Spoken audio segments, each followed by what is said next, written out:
Corporate responsibility. So right now, everybody has this huge challenge of developing talent, maintaining talent. So how are we attracting talent to corporations? And what does this generation want in the digital age? We are going to hear from our panel, who is going to introduce themselves in a moment. And we're going to have some conversation about this topic. So ladies first, as always, Susan, would you like to introduce yourself? Thank you. Thank you very much. Thank you for having me here tonight. It's great seeing you all, and I hope I'll get a chance to chat with you after the program. My name is Susan Madon. I'm the CEO of Minerva Nonprofit Management Consulting. I've been in the nonprofit arena for close to 30 years, and I also have an MBA from Columbia, and I can see both sides of the equation, what the needs are for the nonprofit sector and also the needs of the corporate sector. And what I like to do is work with my clients on finding the intersectionality of those needs and concerns and making it a mutually beneficial relationship. I am the recent author of a book called The Disappearing Donor, and I was trying to teach about nonprofit management best practices in a fun and hopefully unique way. So I wrote it as a mystery set in a made-up New York museum. So that is on sale on Amazon, just a shameless self-plug. All right. Hi, everybody. My name is Santiago Meneses. I'm the COO and co-founder of Treeoma. We are a startup that creates native forest as an environmental strategy for companies. I have a master's degree in government public policy, and I'm very happy to be here with my friend Iskren, and thank you all. Thank you everybody for coming. As a host, I firstly have to do some housekeeping.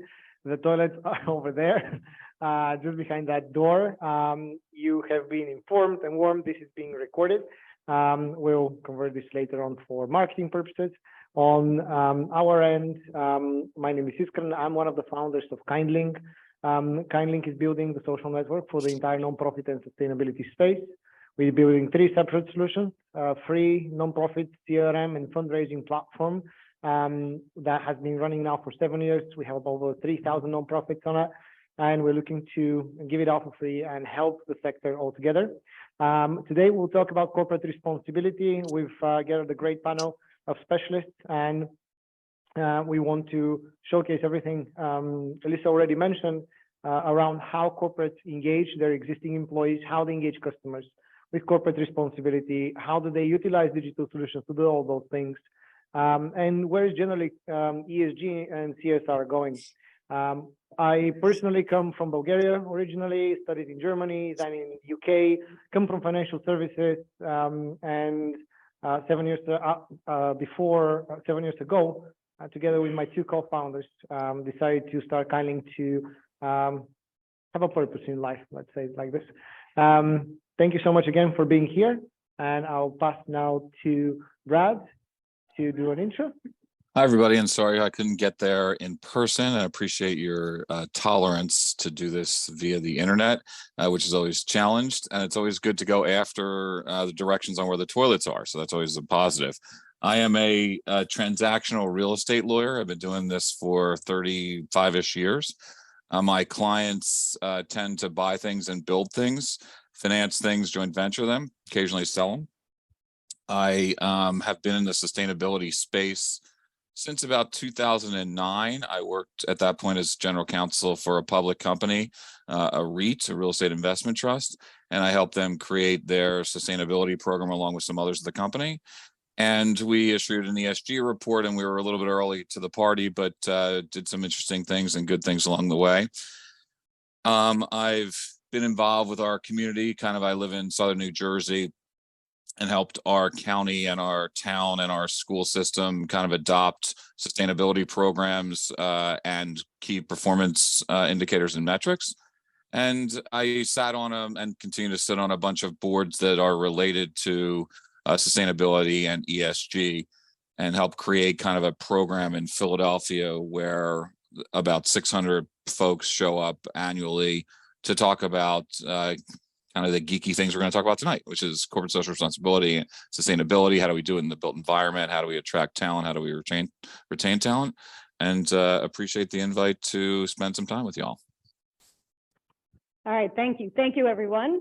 All right, so now that you've met the panel, we're going to dive right in with talking about technology. And Santi, I'm going to start with you. So right now, how are you leveraging technology at Treeoma in order to increase your client sustainability? All right, so I'll explain a little bit about the business.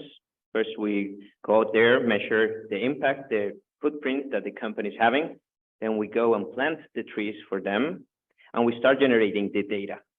That's a bit tricky, has been a bit tricky. We're launched 2 years ago, so we're still developing a lot of technology for doing that. And right now, we have a pilot with georeferential system from a university in Germany, EFTAS. But we still make very handcrafted reports to our clients via email, via Word or PDF, some information in some made that we have a one-on-one communication with our clients.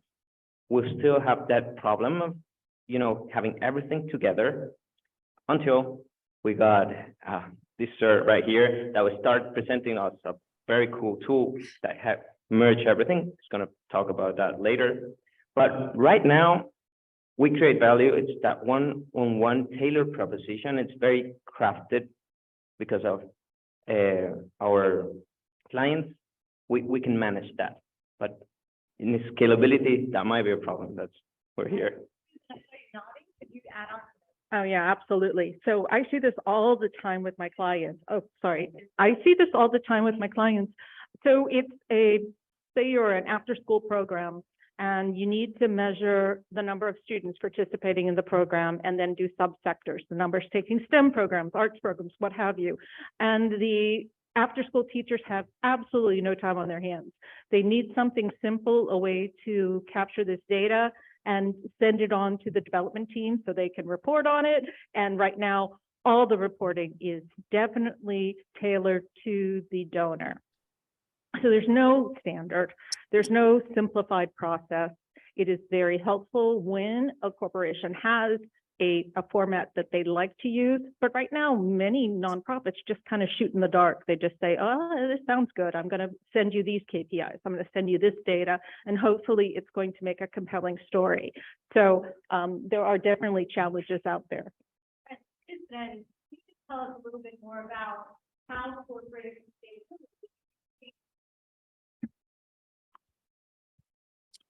Sorry, I lost you a little bit. Was that directed at me? This was to me. Gotcha. Sorry. All good. So let me actually try the mic here. Yeah, you can repeat the question.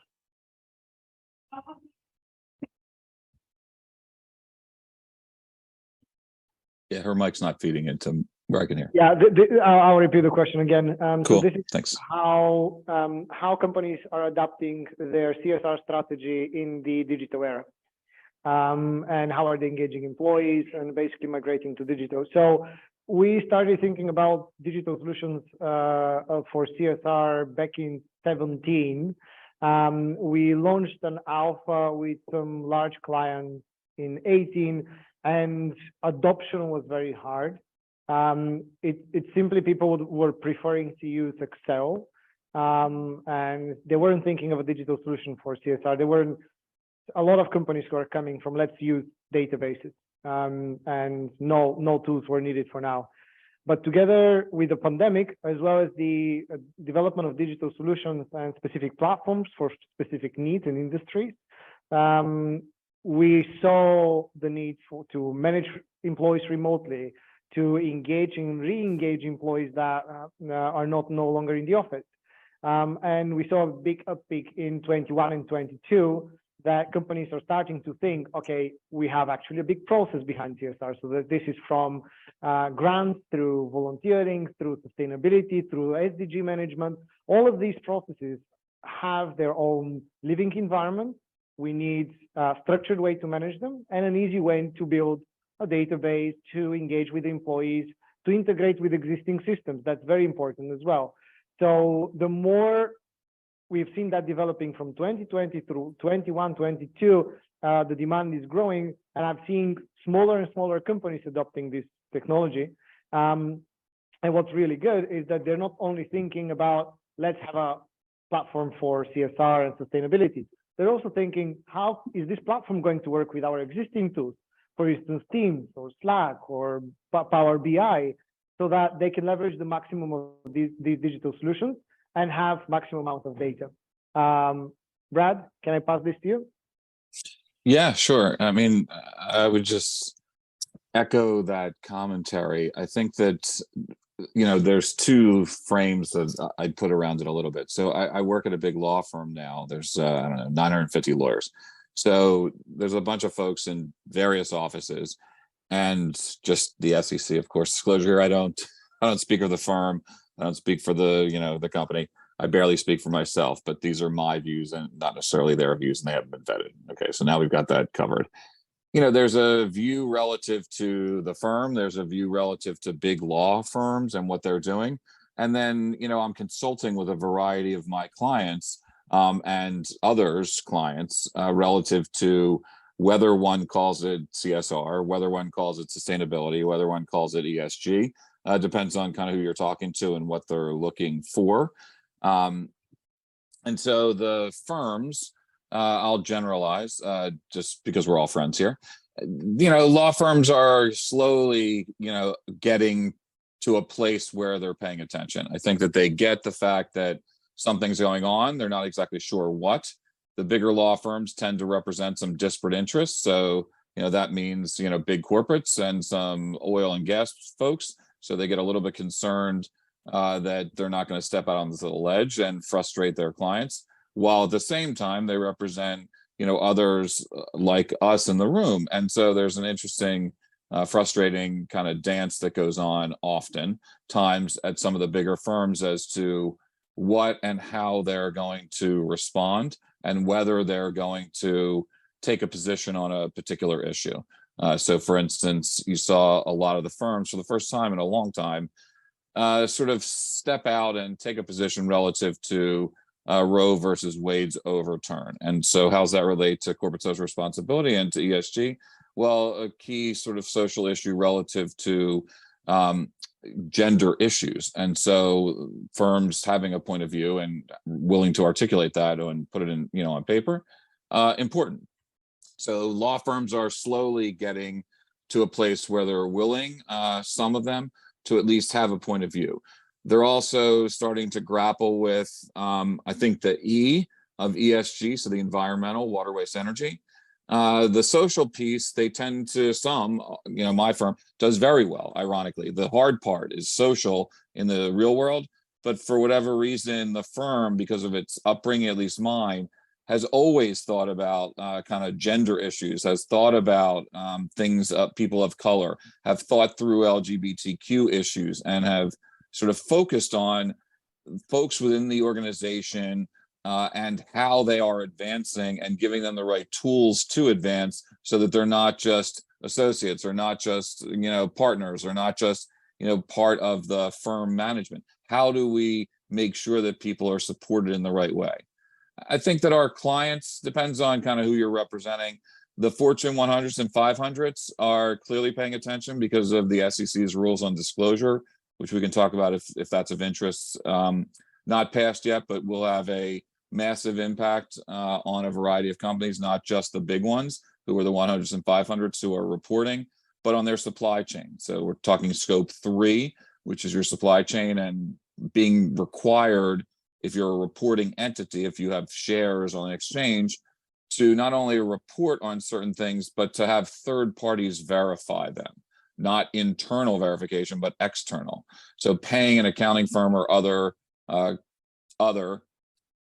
to verify the information that you put forth, whether that's in an ESG report or a corporate social responsibility report, or just in your 10K or your 10Q.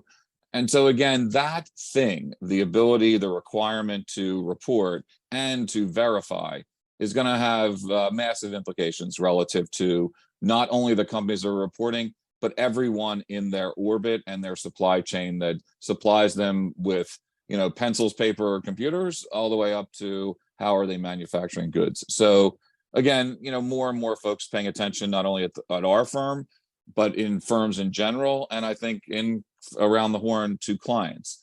We can all say not enough. There's more people that clearly need to, and there's a lot going on in certain red states that's disturbing, to say the least. And it has direct impact on what we're talking about. So we can get into that as well, if that's of curiosity to the audience. All right, thank you very much. Susan, and I was watching you nod again. How can nonprofits effectively integrate corporate social responsibility initiatives into their fundraising right now? Sure. I think one of the critical things nonprofits have to do is really understand the needs of whoever the donor is. If it's an individual, if it's a foundation, if it's a corporation, find out what is it that they want to accomplish? What are they focused on? I've had so many organizations say, well, we're different and we're just going to send in that proposal, and they don't give a lot of thought to who they're sending the proposal to. So if Goldman is doing a program for building a workforce of women, tailor your proposal to that. Listen, pay attention to what their needs are. Don't think that you're somehow special, because there are plenty of organizations that will support you. It's important and incumbent on the organization to do the homework and not just kind of throw the spaghetti against the wall and hope it's going to stick. Thank you for that.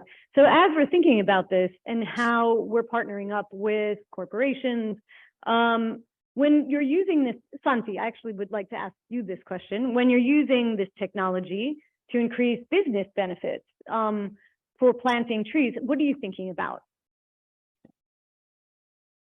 Okay, well, with this activity of planting trees, especially overseas, trust is one of the biggest thing for us. How can I offer you trust? And that's where technology comes here, because I can be here and share our passion, our vision to save the world one tree at a time. But in the real life, the company that I'm selling these trees, this solution, they're going to say, hey, you're planting those trees thousands of miles away. How can I trust you? The trustability of that process is key. It's key for building that trust between me and the company. That's where technology, with georeferential, with the data, with all the possibilities that I can offer you to come and see that this is a process, a long-term process, because a forest, I hope hundreds of years it's going to be there.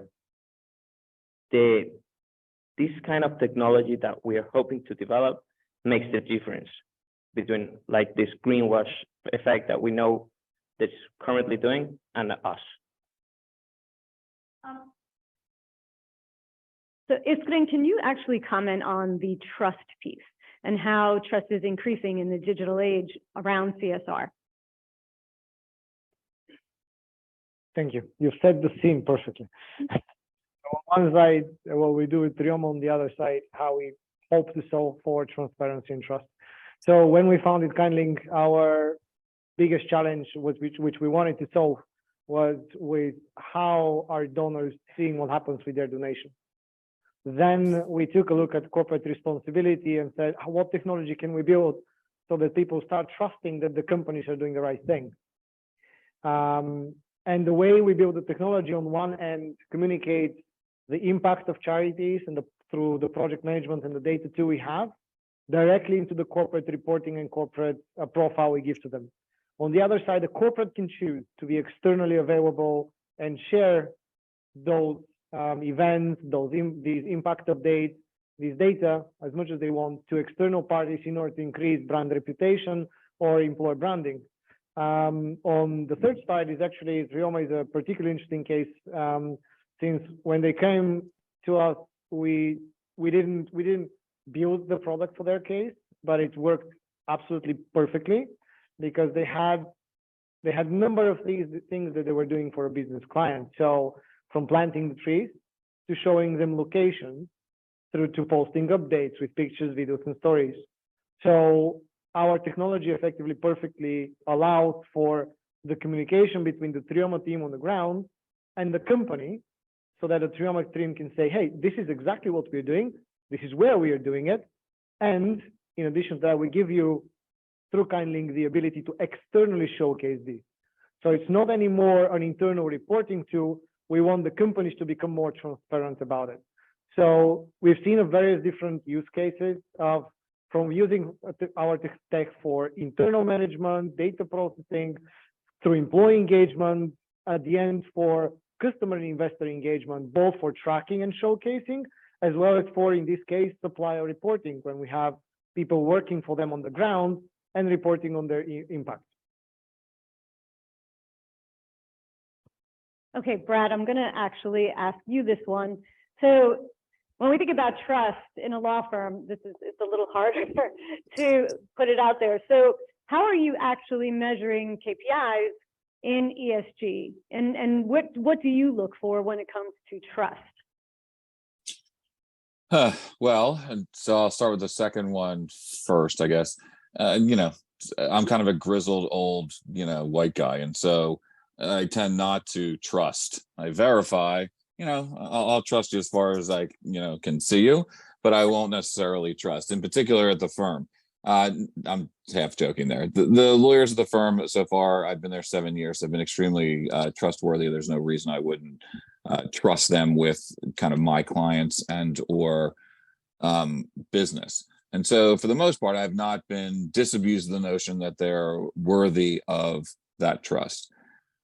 Very different question from what are the KPIs and what are we measuring? Because the answer to that is we're not there yet. I started poking at this probably about 4 or 5 years ago. I was relatively new to the firm and was asking kind of questions about, don't we measure water and waste and energy, and what are we doing on recycling? And kind of was getting limited answers. And so started slowly to chirp about that, because I'm not overly quiet, as you could likely tell. And, over time, it's evolved in a variety of ways. So about 2 years ago, I convinced the firm to let me run a monthly ESG chat where I invite, kind of like this, I invite experts in the area, not that we're experts, but I invite experts who I know and I've met throughout the, time in and around, to come and we talk about different ESG topics. Typically, about 150 people sign up and about 100 people show up. And it's all on Zoom, and it's some internal, it's mostly external people. And so we're spreading the gospel that way, but through learning, both internally and externally. I have a group now that's about 70 lawyers that are interested, at least in theory, in ESG. And we have a monthly conversation around goal setting at the firm and what's going on in the marketplace and kind of where are things moving both in Europe and in Australia and in Canada, so that we have a broader perspective, because the US, in my view, is about 7 years behind Canada, and more so about 10 years behind Australia. And so, it's a bit of education. It's a bit of, slowly gilding the lily a little bit. So I've got folks on our executive committee that I chirp at offline and tell them kind of, hey, by the way, other law firms are doing this and we should be doing that. And so it's we're inching towards KPIs. And again, as I was saying before, ironically, we do poorly, in my own view, on the E part. We do very well on the S and the G part, because that's part of kind of the DNA of the firm. It was a Quaker organization, and so collaboration and discussion and getting different points of view is very inculcated into the culture, and they firmly believe that, which is great. And so now it's just the easy part we just haven't really focused on, which is outrageous, frankly, but it's time. And so getting together, what are we doing and what should our goals be in various offices around the world, is where we're going to get to. I think that's more a 2024 thing to raise with our executive committee. But we're getting there. I've got some, rabble rousers on my, group of 70, like myself, that are interested in movement, not just talk for the sake of talk. So we're getting there slowly. Thank you. That was very interesting. And that brings me to my next question for Susan, and this would be very directly focused on nonprofits. And how do you suggest right now that nonprofits work with corporates? I think I might have alluded to that earlier. It's listen, pay attention to what is needed, develop a relationship whenever you can. A great example is Credit Suisse. They only give to nonprofits where the employees are volunteering. So the volunteers have to spend time with the nonprofit and then a grant will come. So developing a relationship where you could have employees who come for cleanup days or mentor students or, spend some time in some capacity running hotlines. Then you can have the deeper conversation about further investments in your organization, developing partnerships, and having it be a two-way street, not just gimme, gimme, gimme. I need the money, but what are they going to see by that? What is their investment in your organization going to net? And having that in mind, looking at it from their perspective, what is the ROI? What are the KPIs? What's important to them? It's not just checking a box. Sometimes it is. I have legacy donors. I have people who write a check every year and all we do is send a report with some photographs and that's fantastic. But most of the time you have to really listen. A great example, I had a call last week with Colgate and they had always given to this organization in STEM and it was always very broad. It was like just STEM. And now they're saying, we really want to focus more on dental technology. And it's like, whoa, now we have to really think about our programs. Are we able to even do this? And, can we buy some time? And can we work with you? And will you be willing to listen to us? Because that may not fit what our organization can do. So it really is having discussions, paying attention, and following up. Yes, I actually would like to confirm this. Especially larger organizations, they have a hard time doing it themselves. They need usually an external help, or they would like the nonprofit to take responsibility to organize, but they forget that that's not the nonprofit's job. The nonprofit's job is to help their beneficiaries and execute their programs. The corporate's job is to actually help. Now, the question is, how do you help? And here we start talking about the value of charity relations, of employee charity relations, of recording the data of what is your impact when you give 100,000, what is the impact when you give hours? Why the value? Because the corporate doesn't or hasn't been seeing much value behind it, or hasn't been convinced in that value, so that they can hire at least 1 or 2 people, especially every 500 people company, to hire people to manage these type of programs. They go to the charity and ask, we want this event, organize it for us. But that's not what we do. The nonprofit, that's not their job. So we've seen kind of a push from the corporates and the charities doing everything they can to please the corporate at the end of the day. But what we see, unfortunately, is that actually, thankfully, now we see corporates that are migrating from this service, dedicating resources and people internally to organize the employees, to organize events, not only charity related, but also S&G related events. So a lot of diversity and inclusion events are coming up on our platform internally from legal companies, for that matter, who are using not for charity relations, but let's talk about awareness, about inclusion, about learning and development events sometimes. And they use the platform for internal management, internal employee engagement, because they know and realize that now this is driving our employees to stay longer, to be happier, and actually to contribute to society and change their entire mindset. And employees want to do something different from what they do all day. So that's like super key. Do you want to elaborate on that a little bit? Well, I just think about myself. I sit on boards and, I come to a board and the first thing they want me to do is fundraise. And it's like, I can do that. I do it every day.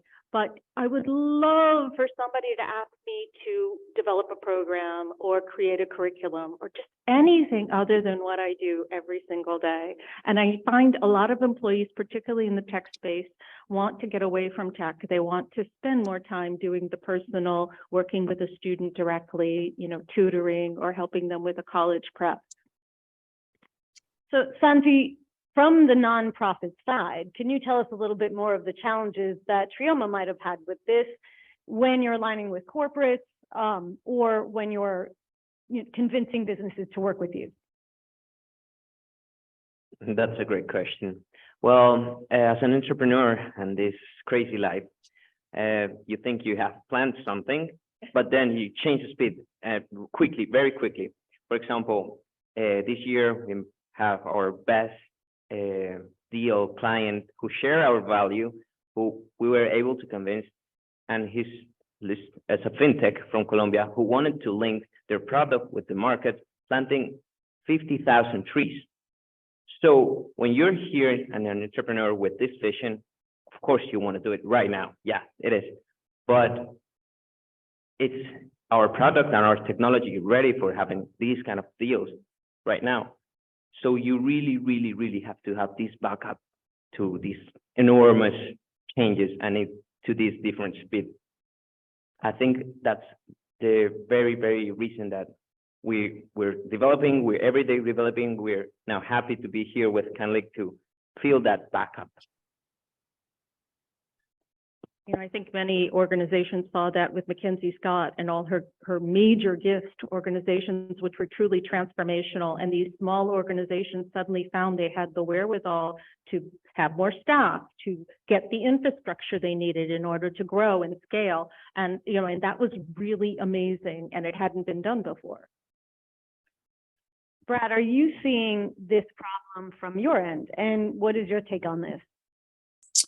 So redefine the problem for a second. So what are you defining as the problem?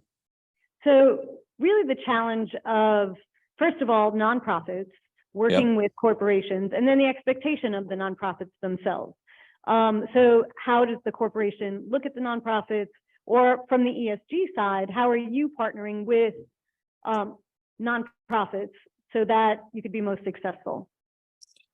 So, I'll just give you the straight up answer. So the firm partners with, but not from an ESG perspective, they partner with like United Way, and then the individual gets to make selective choices. So that's not a good answer to how does a nonprofit partner with a law firm. I think that the commentary that was made earlier on finding the connectivity between the law firm or the company and the nonprofit is the key. So I sit on a variety of, charitable boards, and, we're constantly thinking about how is it that we're going to create connectivity with the organization that's not just to the individual sitting on the board, but to others. So how do we include them in our activities, whether it's volunteering, whether it's a walk, whether it's bake sale, whatever the hell it is, so that a portion of the volunteering that they do is that the company or the law firm does is tied to the nonprofit. So not only does it expand the potential pockets that can donate, but it also expands the mission, and people understand better, more appropriately, what the mission of the organization is. And so again, like I'll use, for instance, I sit on the board of the Leukemia and Lymphoma Society. And so, they do an annual walk. It's a big thing. There's tens of thousands of people there, involving folks beyond just me at the firm, so that I can have a team of 30, 40, 50 people that are not only supporting the firm by showing up, but supporting the charity through, donation and spending time. It creates connectivity because, there tends to be some level of personal connection relative to the thing. And so, again, just to use forestry for an example. So having, doing a tree planting or doing a sapling handout or doing kind of a pruning or a cleanup, the ability to create more stickiness to the organization so that folks at the organization feel that they're a part of it rather than, being dictated to. Again, no magic there, but I think, executing there is important. And in particular, if the charity wants to expand its donor base, beyond just the person sitting on the board.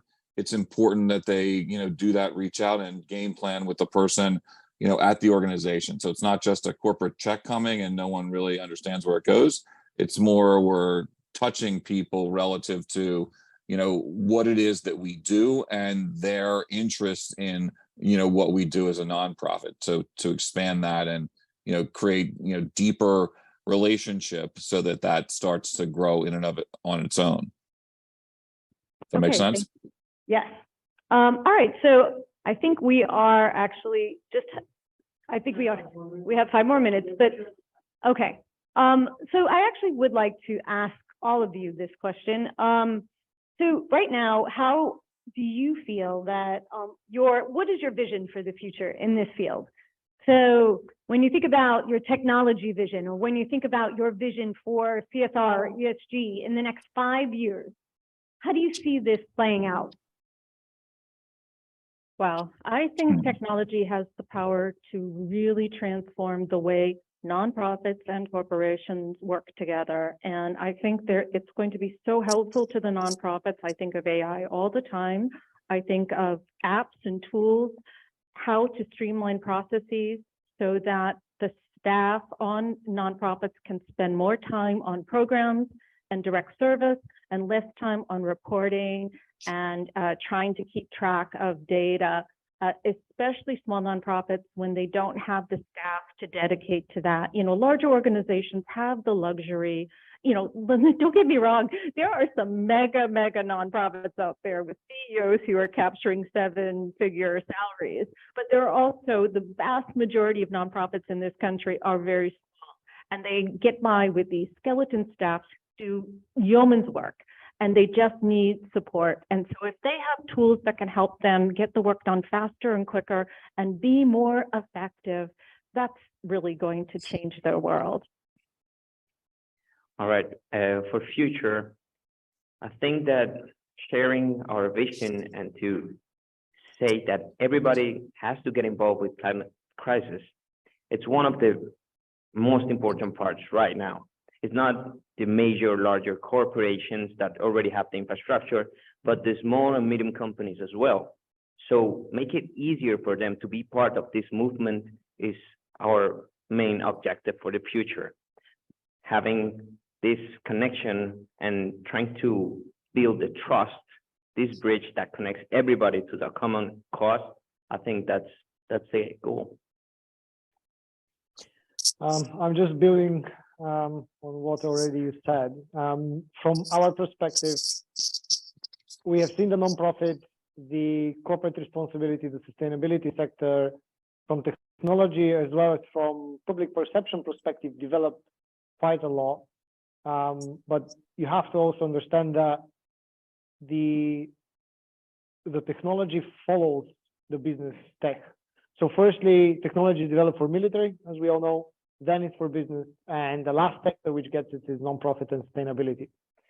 It is also innovation follows from west to east. So firstly, it's usually developed in the US, adopted here, grows to some extent, then Western Europe, Eastern, and now thankfully Asia has its own infrastructure and builds its own app, so they're breaking quite a lot this rule. So what I'm saying here is that there is time of adoption, but whatever you are seeing happening in the business sector, increased efficiency, better connectivity, more funds flowing through charities, better results from the job. All of this that you've already seen happening in the B2B space into business applications, CRM tools, etc., is what's coming up for sustainability and nonprofit as well. So I'm hopeful we can contribute to that. Thank you. Yeah, I would take. I guess bring us home. I am beyond cautiously optimistic, because I'm a cockeyed optimist, so don't take it with a grain of salt. I truly believe that's a longer conversation than we got time for now, but there's a convergence of forces that are happening in a positive way in the sustainability, ESG, CSR space. It's been going on for about 10 years, but over the last 2 years in particular, whether COVID impacted it or not, it's a different conversation, but the amount of money that is chasing social impact investing. The amount of younger people like in your audience that are saying, hey, what the hell are you guys doing? Like, why are you waiting? As you guys get older and you get more authority in your various companies, they're not going to stand by like, my generation did. They're going to say, enough, we're going to do this now. We're not waiting. So you've got kind of youth getting older. You've got activist shareholders. You've got regulation getting put into place, both abroad and in the U.S. relative to the SEC's, disclosure rules. Those things all are harbingers of continued movement in the space, that this is not a foregone conclusion. There's still fight left to fight, but that more and more people are paying attention.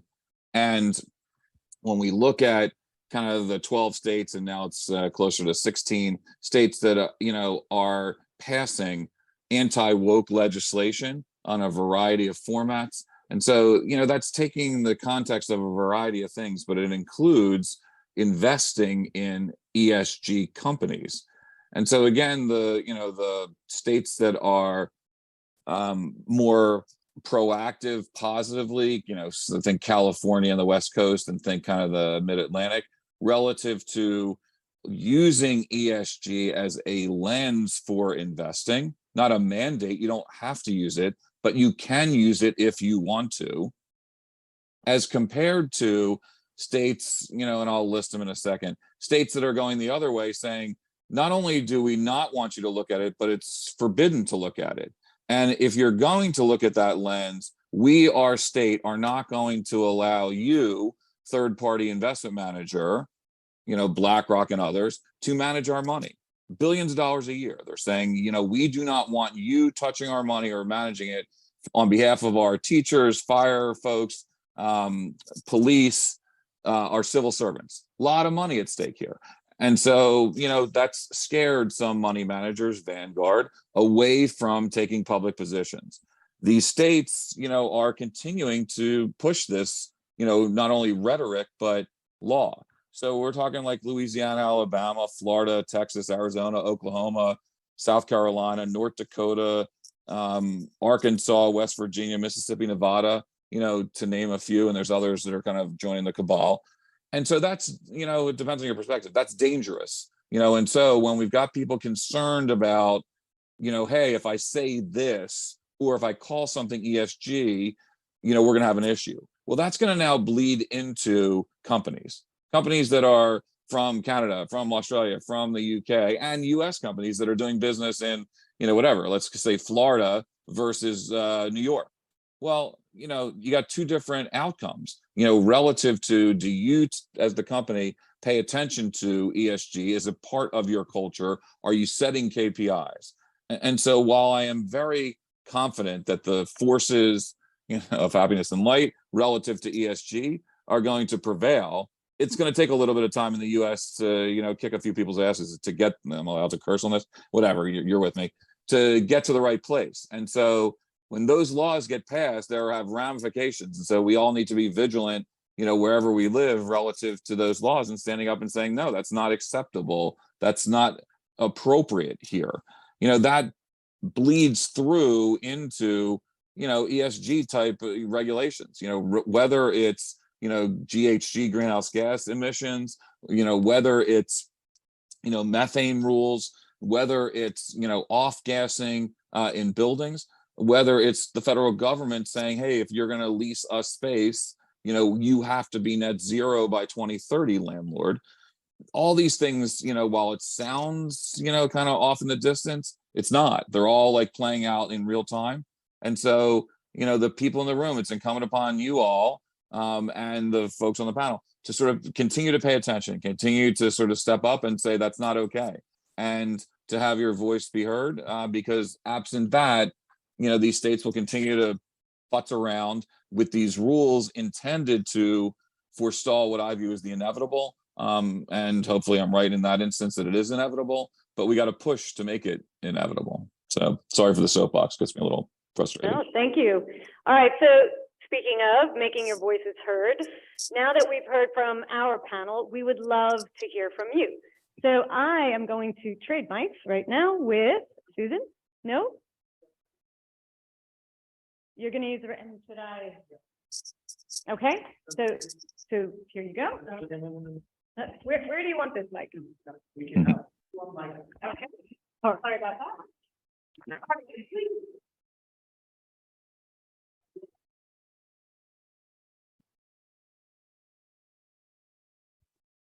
There you go. Thank you. Hi. I have four, so I'm going to pick one. I guess this is for Iskren. Am I saying that correctly? Okay. Hi, I'm Genevieve.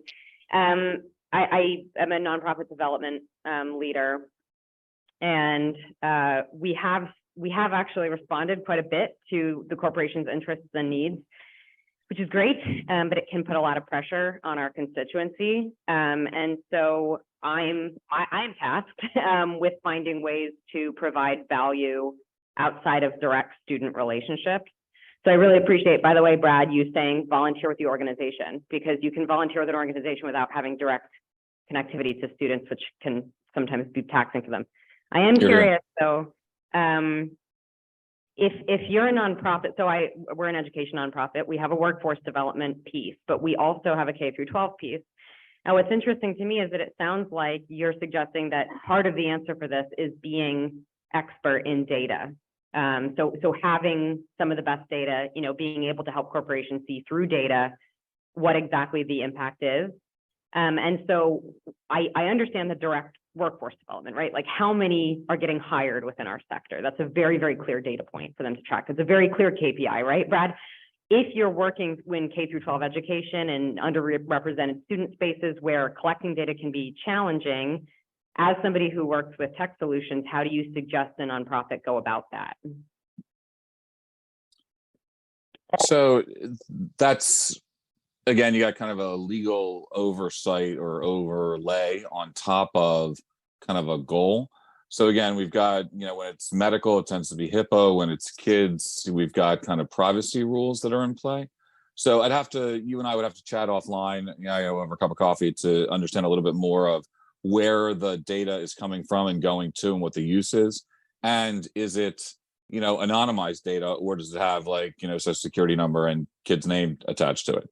So each of those things, the state's rules are a little bit different, and there's a federal overlay on that as well. So happy to chat with you offline and get one of my higher ed folks involved, or K to 12 in this case, and we can have a conversation and figure that out. Because again, it's a hodgepodge of different state rules, like you're seeing now again on the anti-woke side relative to book banning. They're each different, and so everyone's got their own viewpoint there. We also have a federal overlay relative to education. So just drop me an email and we'll figure out a time and we can chat about that. I know it's a half-baked answer. It's not really an answer at all, but I wouldn't want to steer you wrong. Transactional, I'm all over it. Educational is a little bit outside of my lane, so I'd bring in one of my experts. From data perspective, because you asked about, do you have to be a specialist in data? You don't have to be a specialist in data. You have to be a specialist in what you do.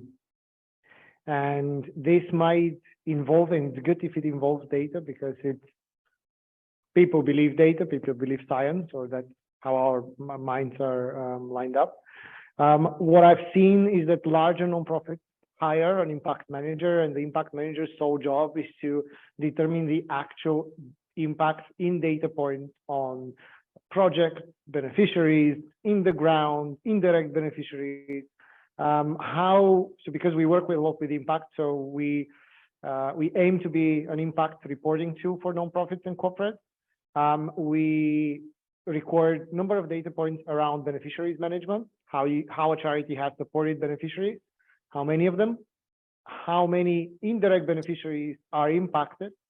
But I do believe that every charity is completely unique, and finding a single tool would be very, very hard. So as far as the nonprofit is proactive in, yes, we want to do it, yes, we'll dedicate resources, and does its best, I think so far that that's already a big step from the status quo, which we've seen. I think you have a... Yeah, actually, to add to that, it's a great use of your volunteers. So if you have some skilled, well-educated volunteers who can look into that space for you and put together the report, I'll give you an example. I worked with an organization and one of the board members was from Deloitte, and they got a team from the Deloitte nonprofit arm to do a whole communications assessment for the nonprofit. Now, when you put a price tag on that, it was huge. And so rather than hire an outside impact manager, you know, you might be able to find through a volunteer source to somebody who can do that for you. The other thing is when I'm looking at data for education, I sometimes look at catchment areas and use that as a proxy for my organization. So if I know this zip code is the poorest zip code, the poorest congressional district, and I know what the demographics of that zip code is, and I know I'm drawing students from that zip code, I can use that as a case statement. Okay. Sorry. Next question, anybody? I have a question for Iskren. I noticed that you have on your portal, on your company's website, you have the carbon emission related portal. How important it is in your product offering? Can you give more details on that? And how important do you think that it is for corporate to address their carbon emissions? How important it's part of ESG and it's part of your impact, you should report on it. That's just straightforward. How we do it, I'm going to show everybody so that we don't waste time here. But absolutely, carbon is part of an impact. Human, company, everything we do relates to carbon as well. So it's something that you can track. It's relatively easy nowadays. So I would strongly encourage every company to do that. And I'll show you how we do it on our platform in a second. And last question. Yeah, I would just to add to that. Yeah, I do think that Iskren was spot on. I mean, most of the countries outside of the United States are focusing on carbon reporting relative to what is your greenhouse gas, your GHG emission levels. Why? Because we're all trying to get, if we added up all of that carbon emission, we're trying to get to the 1.5 degree place, which we're not at or anywhere close to it, because we can't get, if we're above that, then we have kind of all kinds of bad things happen. It's too warm, the environment, you know, the ice caps melt, the sea rises, we have bad weather, and it becomes kind of a circularity where it's impossible to get out of. That's the concern. And so that thing, bad happenings, is all focused on greenhouse gas emissions as a proxy for what can we do individually and collectively in order to reduce our impact on the environment, which would create this over 1.5 degree increase that would become problematic on a go forward and impossible to sort of return from. And so again, that GHG, the greenhouse gas impact of SOx and NOx and methane and CO2 are how one measures their individual, their company, their county, state, city impact on the environment. Okay, thank you. My name is Sharon. I'm an entrepreneur and an environmental activist as well. And my question goes like perhaps some advice for companies and entrepreneurs that dedicated to help other companies to accomplish scope 1, 2, and 3, to fight climate change. We all know that climate change cannot be possible if you don't have social justice. It goes hand by hand. So CSR and ESG all involved. It's currently used as greenwashing methods. What would you advise, knowing that the agenda is no longer 2030, because we are no longer getting to 1.5 according to IPCC report a couple of months ago. We are no longer able to get to that goal. We are now to Celsius. How would you say, or what advice would you give a company to not fall into greenwashing methodology through CSR? Thank you. Santi, could you answer this one? First of all, thank you for being an entrepreneur in this stage and with this objective. We share this passion. As you say, now we're having a tight agenda right now. And my advice on that is to try to build the best way to accurately make the traceability of your impact so you can share it with your, we say it here as clients, but with everybody, where everybody can be able to track what you're doing. And, you know, there's a lot of technology behind that, as big corporate certificate, as Trustpilot, as all that. But you got to make sure that you got the information delivered and opportunity very, very, very smooth, easy to understand, because otherwise people are gonna like step a little bit back of that. So this a tangible solution, you try to make your effort to make it very trackable in every step that you do, from step one to the final line of your process. Thank you to the panel. We'll draw a line with the panel for now. As promised, I'm just going to give you about 5 to 10 minutes quick overview of the product itself, what it does. But let's give a round of applause